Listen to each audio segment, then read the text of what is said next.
In 2023, according to global military experts, the situation on the Ukrainian battlefield had devolved into a stalemate. However, 2024 brought significant developments. After capturing the Avdiivka stronghold, Russian forces began advancing steadily and deliberately.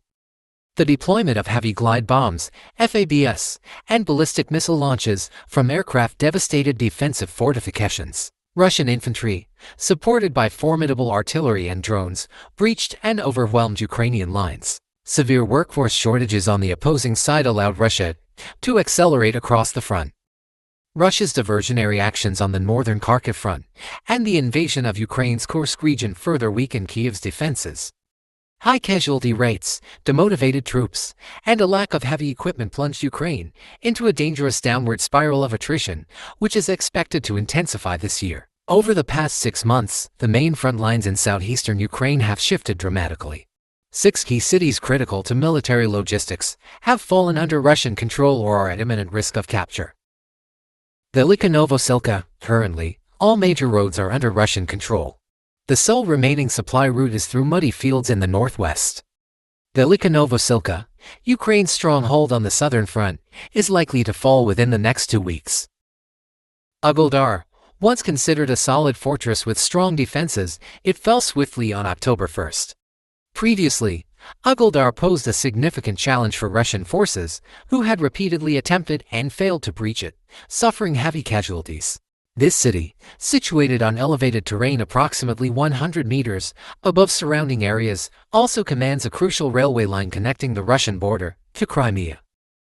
Its strategic importance made it a target for Russian forces since the onset of the conflict in 2022. By mid-2024, amidst the collapse of various areas in Donetsk, Kyiv was forced to make a desperate gamble to attack Kursk in Russia. This operation, involving the redeployment of reserve forces from multiple fronts, created an opportunity for Russia to capture Avdiivka. The Russian victory here resulted from persistent attacks and a focused encirclement strategy, dismantling Ukrainian formations in a cauldron. Kharkov, this logistical hub was essential for Ukraine to maintain fortified positions west of Donetsk city. After weeks of intense fighting, the battle concluded with the city falling on New Year's Day. Footage showed Russian forces planting their flag at the power plant, affirming their control over the area. While many anticipated a repeat of the Azovstal plant disaster, Ukrainian forces managed to retreat in time. Pokrovsk is a central logistics hub for Ukrainian forces across the Donetsk front. Due to its strong fortifications, Russian troops are avoiding direct assaults.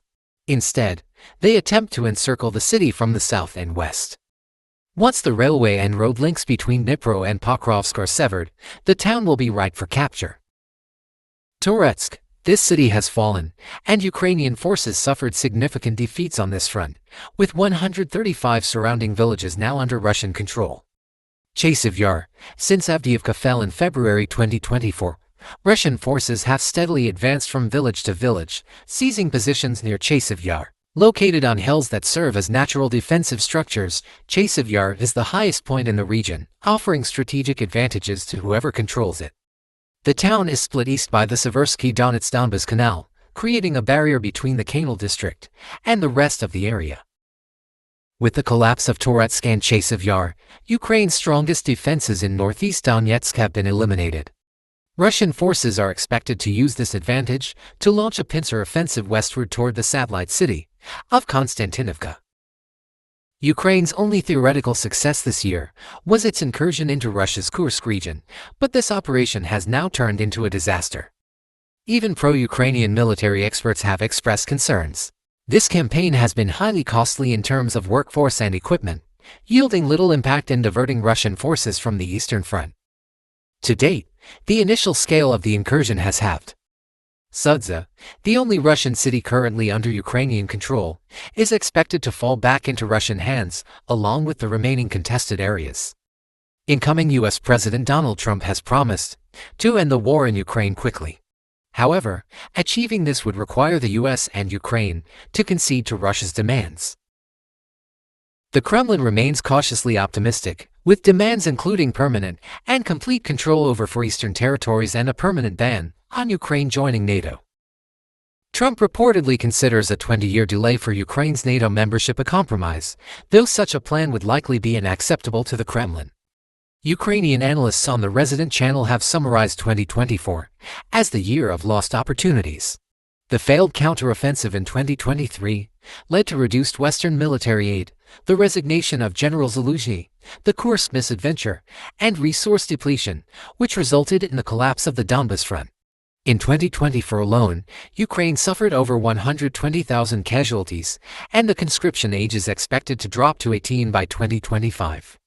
Within Ukraine's armed forces, growing conflicts between field commanders and senior generals have led to waves of senseless meat grinder assaults and mass desertions. Forced conscription policies have eroded public trust in the government and military.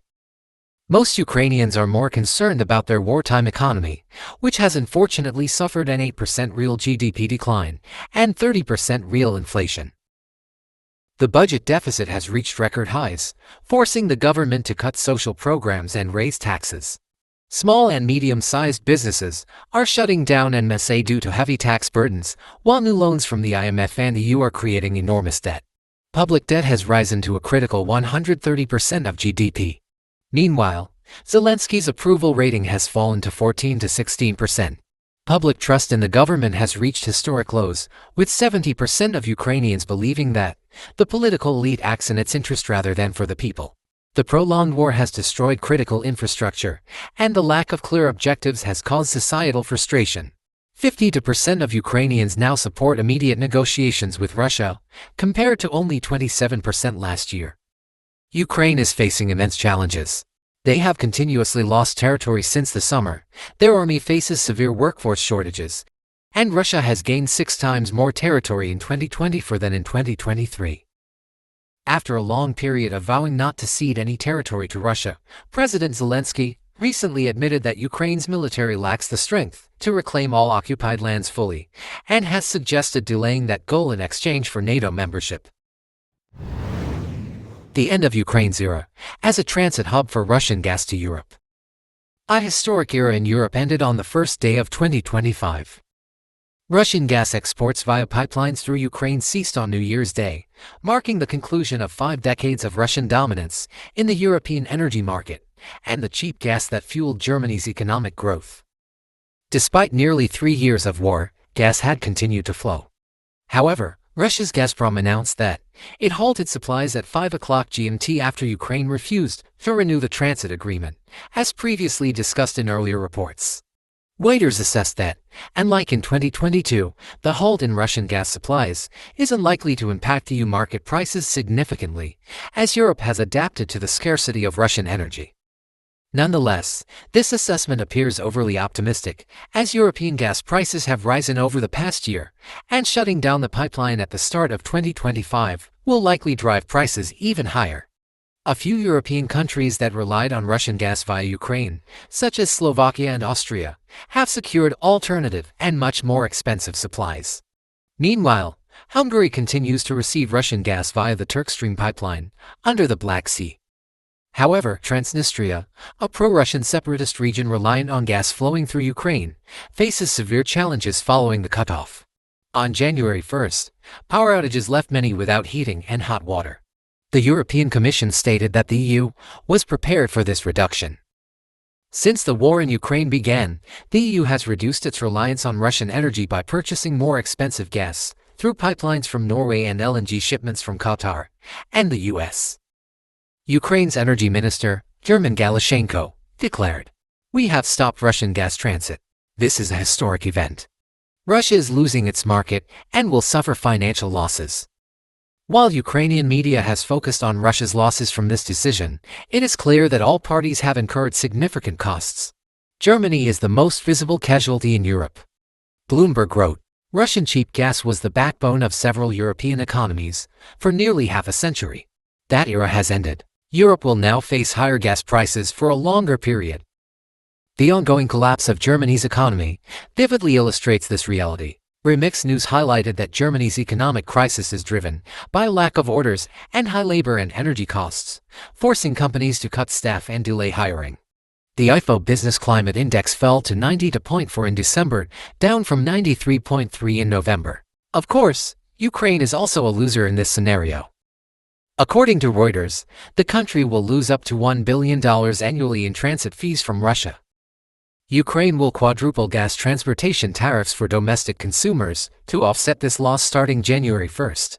This move is expected to cost Ukraine's industries more than 1.6 billion hryvnias $38.2 million annually.